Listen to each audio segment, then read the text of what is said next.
Kes kematian COVID-19 di Malaysia adalah sebanyak 15 kes. Kes kematian ke-15 merupakan kes 1519. Lelaki warga negara Malaysia berumur 70 tahun. Beliau mempunyai penyakit kencing manis dan darah tinggi dan disyaki mempunyai sejarah kontak dengan kes positif COVID-19 iaitu kes kes 703 ataupun 703 semasa solat Jumaat. Beliau mempunyai gejala selama seminggu iaitu demam, batuk dan kesesakan nafas untuk 3 hari. Beliau telah dirawat di Hospital Pakar Sultanah Fatimah Muar pada 18 Mac 2020. Kesihatan beliau merosot dan telah diberi bantuan pernafasan di unit rawatan rapi dan kemudian dia disahkan meninggal dunia pada 24 Mac jam 5.35 pagi. Kementerian Kesihatan Malaysia ingin mengucapkan takziah kepada ahli keluarga beliau. Untuk makluman, ujian yang dijalankan di Makmal Fasilitis Kesihatan Kerajaan bagi mengesan jangkitan COVID-19 adalah dengan menggunakan teknik real-time reverse transcription polymerase chain reaction, iaitu PCR. Ujian PCR yang dijalankan akan mengesan kehadiran virus COVID-19 yang terdapat di dalam badan pesakit. Justru ujian PCR yang positif bermaksud individu telah dijangkiti oleh virus COVID-19.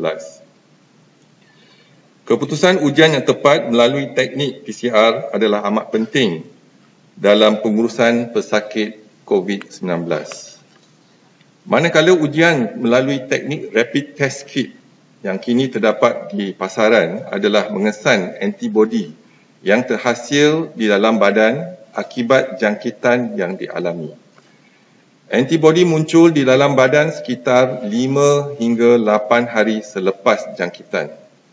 Ujian rapid test kit yang mengesan antibodi tidak dapat mengesan virus. Ini menyebabkan ia tidak dapat membantu dalam pengesanan awal COVID-19. Justru ujian rapid test kit yang mengesan antibodi tidak disarankan untuk tujuan diagnosa COVID-19. Kementerian Kesihatan ingin menasihatkan orang ramai untuk berada di rumah sepanjang tempoh penguatkuasaan Perintah Kawalan Pergerakan.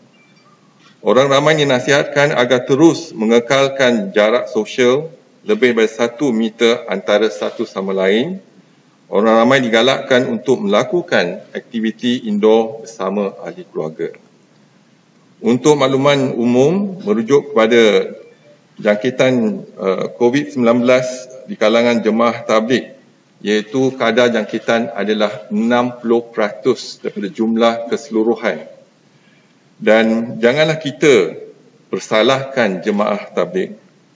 Janganlah kita diskriminasikan jemaah tabligh. Janganlah kita stigmakan jemaah tabligh. Apa yang penting adalah kita membantu mengesan dan mengawal jangkitan COVID-19 di kalangan jemaah tabligh dan kontak mereka. Sekian, terima kasih. Kalau ada apa-apa soalan. Dari segi taburan jangkitan penyakit COVID-19 ni, memang kita dah melihat kepada negeri dan juga pada daerah-daerah. Jadi setiap daerah tu ada, boleh rujuk pada Kementerian Kesihatan ataupun KKM Putrajaya, nanti kita akan siarkan bersama daerah mana yang terlibat, kes-kes yang terlibat. Yang berisu mengenai tabung darah, memang kita ada kekurangan, tetapi juga penggunaan darah pun dikurangkan sebab hospital-hospital kita telah tangguhkan pembedahan elektif contohnya dan kurang penggunaan darah. Tetapi kita masih melihat bagaimana kita dapat melaksanakan kempen demam darah. Mungkin kita akan laksanakan perkhidmatan mendapatkan darah untuk rumah ke rumah contohnya. Kalau kita mungkin ada hotline, kalau hotline mereka nak demam darah, kontak ataupun hubungi Kementerian Kesihatan ataupun tabung darah dan kita akan ke rumah tersebut untuk mengambil darah. Pada mula dia kita ikut garis panduan daripada Pertubuhan Kesihatan Sedunia. Kalau ada gejala baru kita ambil sampling ataupun test dan mereka kita dah saring lebih kurang 13,000 jemaah tabligh kita 13,000 dan ujian yang kita laksanakan yang untuk mereka yang ada gejala 8,000 lebih. Jadi mungkin ada yang pada peringkat permulaan ada yang kita tak lakukan ujian tapi kita saring mereka tak ada gejala. Mereka yang kita saring 8,000 yang positif ialah 986. Jadi sekarang ni kalau ahli jemaah tabligh yang ada gejala tampil ke depan untuk ke klinik kesihatan supaya kita boleh laksanakan ujian tersebut. Dan mereka yang tak ada gejala datang juga ke klinik kesihatan dan mungkin kita akan jalankan saringan tersebut dan juga ujian tersebut. Sebab sekarang ni kita kena pasti jemaah tabligh risikonya lebih tinggi. Sebab yang kalau kita lihat keseluruhan daripada jumlah kes yang kita ada 1,624, 986 melibatkan jemaah tabligh. Jadi sekarang ni kita punya high index of suspicion priority. Kalau mereka datang, kita akan melaksanakan ujian tersebut. Arahan telah dikeluarkan tetapi mungkin memakan masa. InsyaAllah rasa by tomorrow.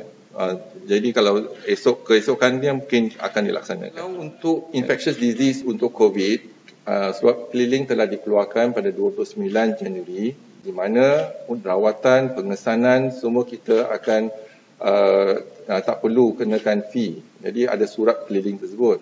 Tetapi untuk penyakit lain datang contohnya untuk batuk, demam ataupun benda-benda lain, fee masih apply untuk mereka lah.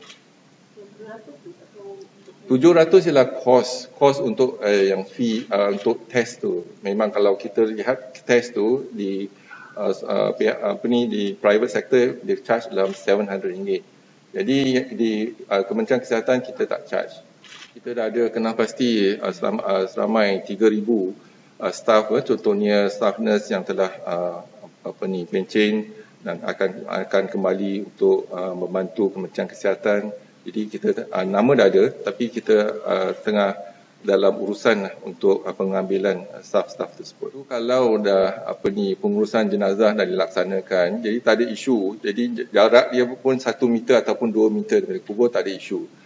Dan yang sanitizer dengan mask memang ada. Kalau kita kena lihat sama ada pengesahan daripada Kementerian Kesihatan ataupun cara pembuatannya lah. Jadi bukan hanya dibuat di belakang rumah tapi ada kilang yang terlibat, mana siapa yang producer yang manufacture the whole thing lah. Yang soalan seterusnya apa? Banyak sangat soalan. Kapal terbang. Jadi kita dalam gelombang kedua kita lihat banyak imported cases lah.